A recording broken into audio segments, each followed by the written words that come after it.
I've got to say, I would make this video for nobody but you guys. After I made the last video and got some really nice feedback, the heads up one, a couple of you guys were like, well, let's see you play somebody a little more difficult than just some of these low stakes stonks. Now the problem with that idea is I make my money by finding out and playing the weakest guys possible.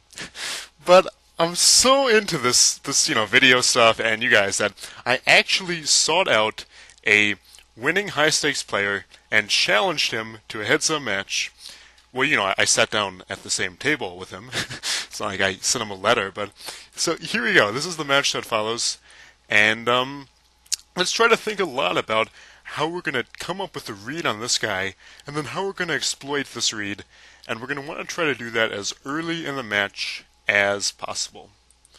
Okay, pause for one little technical delay. I apologize. So hand number one, we have a suited king, which is good enough to come in for a raise. And recall that the way I like to start these matches is by playing a pretty loose aggressive style. Against most player categories, that's the best way to play. And furthermore, a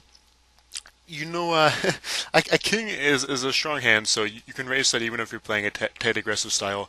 And we really just want to get an idea for how this guy is playing and play a pretty effective strategy yourself in the meanwhile. And if you're trying to go with the idea of getting a read off of every hand, our first idea is that this guy might be tight because he folds. So, like I said in the last video, that obviously doesn't mean anything when it's just based on one hand, but you want to have something in your mind, like, this guy could be, because then when you see subsequent actions that he makes, you'll be in a better position to interpret those if you already have some kind of an idea. So, he folds the first hand when we raise, he raises the second hand, okay, maybe he's tight aggressive. That would fit the two hands we've seen, and you don't have to do it literally every hand, but you want to do it pretty often, because if you think about it, like this is a full tilt game, okay? And in the tilt structure, you start off with stacks of 1500 and blinds of 1530. So the deepest you are is 50 blinds deep, which, isn't super deep, and it quickly goes shallower. So you don't have a lot of time to get a good read. He folds to a min-raise, and that's useful information, not because it's necessarily a mistake, okay? If you have junk cards, you shouldn't necessarily call just because you're getting 3-1 out of position. But it's good to know that he can fold to a min-raise because you don't always want to build a big pot, but you want some chance to win before the flop. And if he'll fold 50% or more to min-raise, you guys will show an immediate profit if you min-raise, right? Because you're risking another 45 chips to put in the min-raise to win the 45 in blinds already out. So if he folds half the time, then 50% you win 45, 50% you lose 45, and then you're kind of free-rolled on those hands that actually see a flop.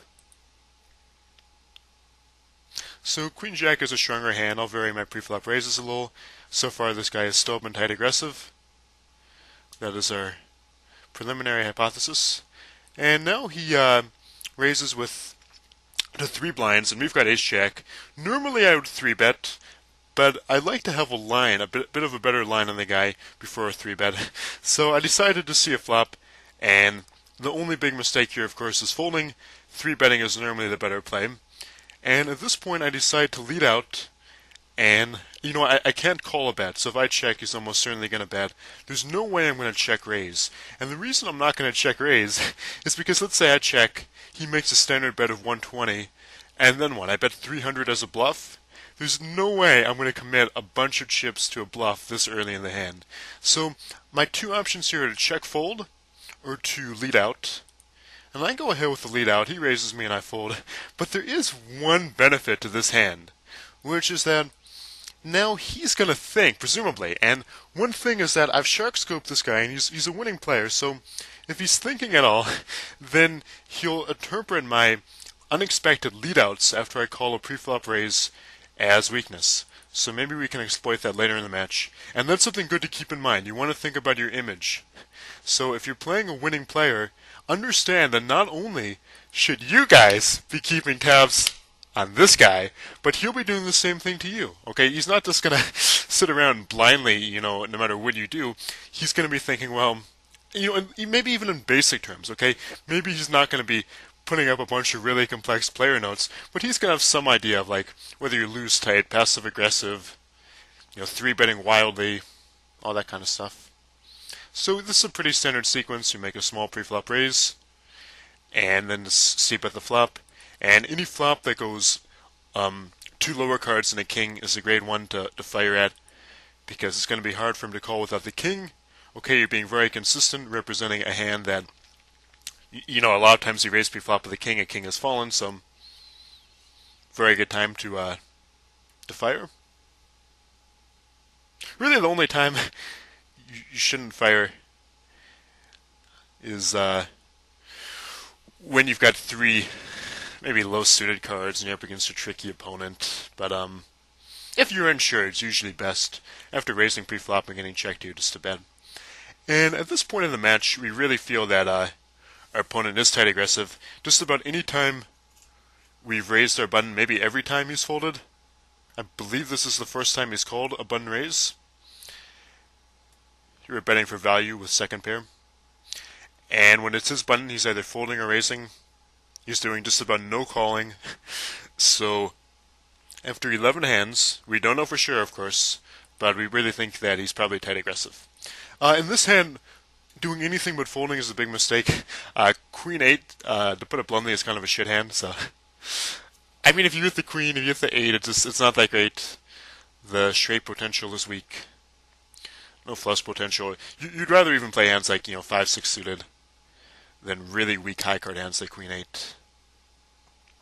And so how do we exploit the fact that this guy's tight aggressive?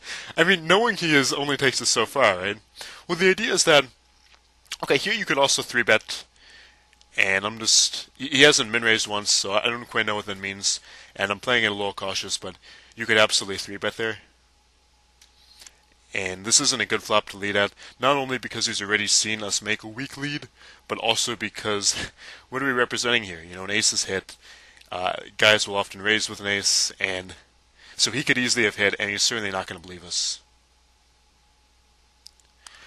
Anyway, knowing he's tight aggressive, that just confirms you've got to play a loose aggressive style, particularly from the button, because he's going to be folding a lot when we raise, and when you can win a lot of your buttons with small raises, this is the first time we limp, in fact, and the reason that it's kind of good to do sometimes is because you get to see how he responds to a button limp, and it's another play that you can sometimes exploit later in the match when you have a solid hand. So this is kind of for metagame reasons, just one, to see what he'll do, and two, because oftentimes, particularly if you get to a high blind situation, if you limp again, he's going to raise kind of blindly and attack a button limp, which is normally a strong play.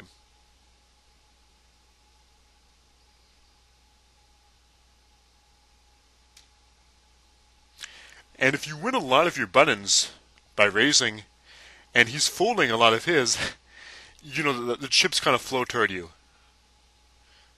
Alright, so if we win a few more like this, and he folds a couple of his buttons, then we're coming out ahead in that battle. And basically you want to chip away at any tight opponent, whether he's tight passive or tight aggressive. So, as we recall from my little impromptu classroom session in the last video, any tight player, you play loose aggressive. If he's loose passive, you value bet. If he's loose aggressive, you chose the wrong guy. We min-raise the ace-9. Sometimes I'll min-raise aces more often than other hands will raise, because when opponent sees you min-raise, a lot of times he won't give you as much credit for the ace, and he might call you down a little more lightly with like second pair. And that's because a lot of players do overplay their aces. We get check raised. We value betting get check raised. Possibly, I believe, for the first time this match. So we can decide on our decision now by process of elimination. There's no way we're going to fold getting 3-1 with top pair. I'm not going to re-raise him because this is the first time he's check raised a c-bet, and I've got to give him more respect because of that. And calling the third alternative is also best because we're in position, so no matter what he does on the turn, we get to use that information better, since he has to act first. He bets out again, and now we have kind of a tough decision because, if we call a raise, that's going to commit us to the hand. And one thing is that if he had a better ace, like ace king or ace queen, he probably would have 3-bet us before the flop. He's an aggressive player. And there are also 2 aces already accounted for. So if you look at ace kings, for instance, normally there are 16 combinations. Now with 2 aces in play, there are only 8. So he's making a bit of a tougher sell there. And if he had a hand, so those are a bit less likely. If he had pocket 3s, maybe ace jack. Another thing is that if you have a really strong hand here, usually sometimes you make a bet of like half the pot, sometimes closer to the pot. With 2 flush draws and 3 cards to a straight already on board, usually if you have a good hand, you're not going to make the smaller value bet at that time. You're going to make a full pot size bet to protect your hand as well.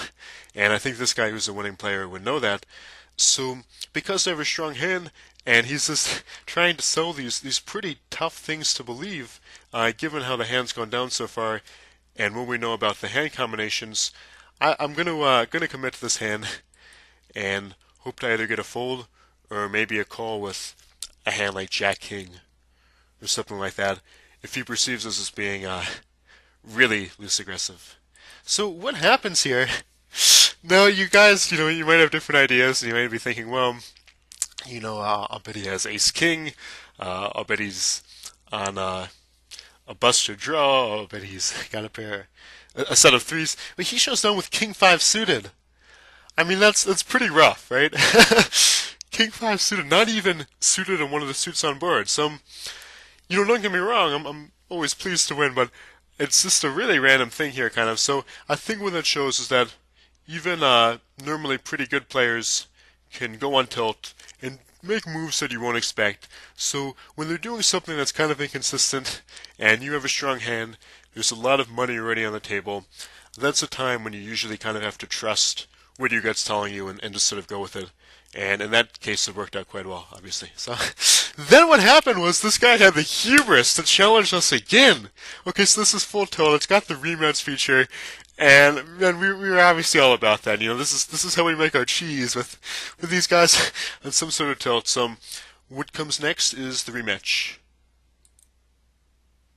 Now, why did I limp here? You guys are like, oh my god, he's being so passive right now. And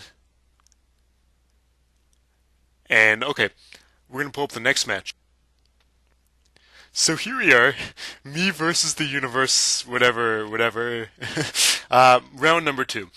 So we just saw him make this crazy tilt call, presumably on the last match, and we don't really know what's going on with him now.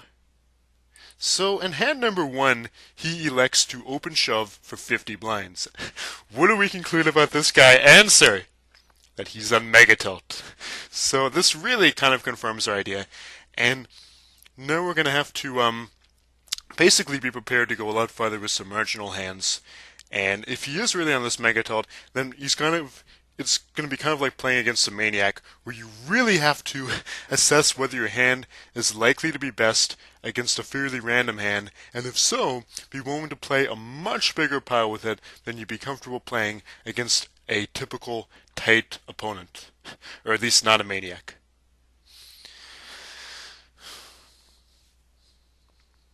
So, kind of like when you get your initial read, this is something to confirm or deny, and we'll be taking a look as the match progresses. He elects to fold to a queen-jack bet. So, we'll see. This I would have called a shove here if he had shoved, and now he's laid down 2 hands in a row. So what does this mean? Is he really on tilt as a maniac? Has he gone back to playing tight aggressive? I mean, to be honest, at this point in the match, and he folds again, I don't have a clue how to read this guy. Okay, I don't know whether I should be ready to get it all in with trash cards, whether he's gone back to playing tag and I need to give him a lot of respect. So pretty much I'm just going to go back to playing sort of conventional solid poker and hoping for the best, but it's not always so easy to read these guys. And I really don't know what's going on in this guy's head right now. So this is a situation where I'm going to kind of have to revert to read the state and just sort of play my normal best game. So I would call this kind of a tricky situation. And here, after he checks this river, we're absolutely going to check behind. If you bet here, it's a big mistake. It wouldn't be a value bet. It wouldn't be a bluff. And you guys would be really surprised. Well, some of you maybe, how often a good high card is going to show down and almost any heads-up pot where the river's checked. Okay, he could be on any kind of random draw, like 5-6 of hearts or something, and there's just no reason to bet here for any purpose. And we get to see what he has, and wow, so he flopped a gut shot real draw and called a bet with that, smooth called it, which is kind of weird. That's more of like a loose passive thing to do. And then when he hits it, for some reason he decides to check both the turn and the river with the nuts, and that's not a good play. I mean, you always want to bet for value, particularly the turn check is somewhat reasonable. Okay, we might bet ourselves, then they could check raises, but checking the river there is crazy. So that's a very loose passive way to play the hand. And in a period of about 8 hands, we go from having an impression of this guy being tight aggressive to a maniac on tilt, to tight aggressive again, to loose passive. So we really don't know what to do. And I limp here. Now, in the previous hand when I limped, he saw that as weakness and attacked. So I'd be happy to call a raise here.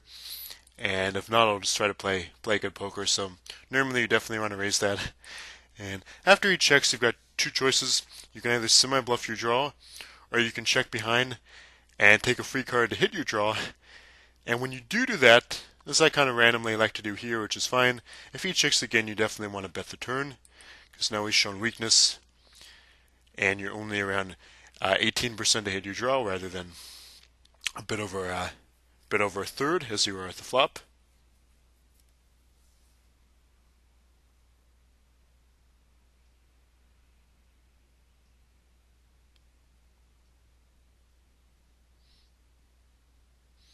One thing that I like about these stats is that, so pretty much you guys should know like what your opponent's up to in a heads-up match. Unless you're one of those guys who can 4-table heads up or whatever. Which, I've actually tried 2-tabling heads up, and I can do that. But I mean, I don't know. Heads up to me, it's just a lot of the time when you do that, you're just sort of forcing your opponent to wait. And not necessarily with 2-tabling, but I think with 4-tabling heads-up matches, that's not really my style, although I do know some guys that do that and show a profit.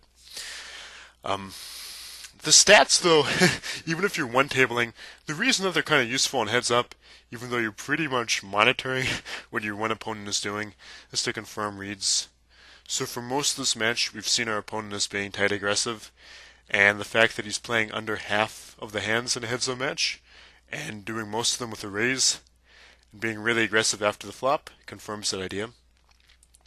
And not only is our hand on the weaker end, but this is the first time in both matches that he's 3-bet us pre-flop, so we would lay down much stronger hands than a weak-suited king. I mean, what would I lay down here? Well, I'll tell you guys, I lay down like ace-8 for sure, I lay down king-10, and even though we don't know how to read this guy, when it's the first time in 35 hands when you're raising constantly before the flop that he elects to 3-bet you, you've got to give the guy credit. Oh, and how messed up is this? We get one of those. With suited king-jack, even if you're playing a pretty tight game out of position, you should continue on with 2 suited Broadway cards. And this is a flop that's very unlikely to have hit him. But nonetheless, I don't actually like the way I play this hand. Kind of the idea with this line is that your opponent will often miss, check behind the turn, and then you can bet the river and even get a hand like ace high to fold, and also get more chance to hit a hand yourself. But the easier way to play these hands, and the way that again, I don't think this is the best way to play the hand. I prefer just making the normal play of 3-betting before the flop, and then leading out the flop, folding in general to a raise when you miss it entirely, and your opponent's willing to re-raise you there. Then we'll bet the river, or possibly check it if we think we're going to showdown good. If he bets it, we'll just give it up. So that's what I do here. This is kind of an unusual way to play the hand, and if you wanted to just give it up at the flop, you could do that as well. But those are a couple of cards you definitely want to see a flop with. And now we've got, of course, a premium hand. And we like to raise, and like I was saying about mixing up the bets, so, we've made a couple 3 big blind button raises with weaker hands, and, he might interpret this about the same as he would any raise size. And we hit a great flop with, of course, top pair, high kicker, and a backdoor flush draw. If he checks, we'll obviously value bet this. And I throw kind of a weird bet that maybe looks like it could just one immediate fold. And this is a hand where even though you're so happy to see this flop, it's a really big mistake to check behind here because you need to get value for your strong hands and heads up. Turn rings is gin. Okay, what a turn card, right?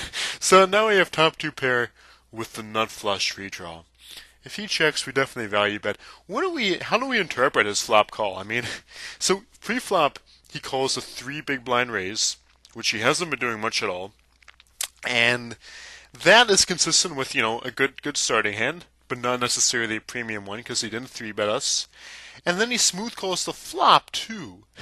So this is really kind of hard to interpret. But let's think, okay? What hands are good, before the flop and still like this flop? Well, Ace King would probably 3-bet us. He could have like an Ace Jack kind of hand. Okay, he might, which would suck, have a set of 9s or a set of 5s. He could certainly have a set of 5s. He could have flopped a strong draw himself and now have hit it. So they're ready 4 spades they counted for, but he could absolutely have a hand like, 10 Jack of spades. So basically, he could have, worse aces, or he could have monsters, but there's no way that we're going to let this go, particularly with a redraw. And if he checks, we'll simply bet for value. When he bets, this is kind of a tough decision whether you want to call now or raise. And if he's got us beat, it doesn't really matter very much. Certainly all the chips are going in. But if he's on some kind of a bluff, or maybe a weaker hand, then I think that chances of us getting more chips out of him increase with the river card if we just flat call here. Okay, because when we do that, he can, we're obviously, even if we had a much weaker hand, we'd probably call this tiny bet, getting about 8-1, so he might think that we've just sort of given up on the hand, and I think that, again, if he's got a speed, we're screwed no matter what, and if we have him beat, this is our good chance to win more chips. We hit an awesome river card, and now obviously we've got the nuts, and our strategy is simply to bet a raise. Very straightforward. He shoves. And what does he show? But a stone bluff. Now, in his defense, that river shove is a lot better than the way he went out last tournament, and it'd be a lot better than, say, betting here with a card like the 2 of spades. That's more like a bluff catcher. But it's a very strange way to have played this hand up to this point. So if you wanted to make a big bluff, the turn might have been a good spot to do that. But pretty rarely do you want a 3-barrel bluff without a pretty good read that something's going on. So it's not a terrible play, but it's, it's a little random. And it's the type of play that you certainly would want to do when you think that more hands are going to hurt you rather than help you. Because if you have a good hold on the match, then you certainly don't want to just randomly increase variance with these really bluffy plays on multiple streets. With pocket fours here, if I re-raise, I'm going to be pot committing myself pretty much, so I may as well be shoving. And I'm not going to shove another 600 chips to 120. Okay, another gin flop. Now, we're going to take advantage of the fact that the last couple of times even that we've led out at the flop has indicated weakness, and we're going to make the Doyle Brunson play of leading into the razor, and if he's got like a queen or probably even a 5, he'll most likely just shove or make a big raise, and if he doesn't have a hand, he could still bluff. So I think that's our best chance here. If we check, he will almost, very likely he'll bet. But then you probably fold to our shove when we check raise him. So I like this leading out here, particularly because, okay, we have this idea that he probably thinks that our leading out is correlated with weakness. So I go ahead and make this bet that sort of looks like, give it to me now. And that's exactly what he does. You win for a world of fun. Alright. So he's got 5-6 of spades. That's actually not so bad a play. I mean, the pot at that point was getting kind of large.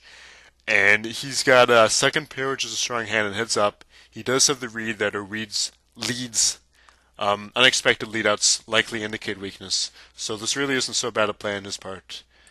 And we take the match. Okay. So, I'm happy with this. I ended up making some money and getting what I think is a pretty cool video. And what I want you guys to really think about here is when you're playing a tough opponent, he's almost certainly going to have some kind of consistencies to his style. And to recap, you want to come up with an idea as quickly as possible. It can be wrong. That's fine if you get it wrong. But even if you get it wrong, you're still going to have some basis to interpret his future actions. Okay, so what happened in this match is in the early hands very quickly, when I say this match, I mean the combined two matches, we decided that he was most likely tight aggressive because he was folding a lot to our button raises, and he was either raising or folding his button, not calling much, and when that pattern continued into subsequent hands, it confirmed our belief that he was tight aggressive. Then we had to change our read based on his very tilty plays around the end of the first match and the beginning of the second match. And when we didn't know how to interpret his actions, we reverted to our normal, kind of solid, aggressive style. And at that point, okay, we just had to play normal poker, and we weren't able to get a very good read again until the end, when he again reverted to a more tight aggressive style, and we continued to exploit that with loose aggressive play. So you always want to have a good idea of how your opponent is playing, how you're going to exploit that, and what you're looking out for to confirm or deny how you believe your opponent is playing. So that's sort of my template for being perhaps a better player than some of the total donks that I like to normally play.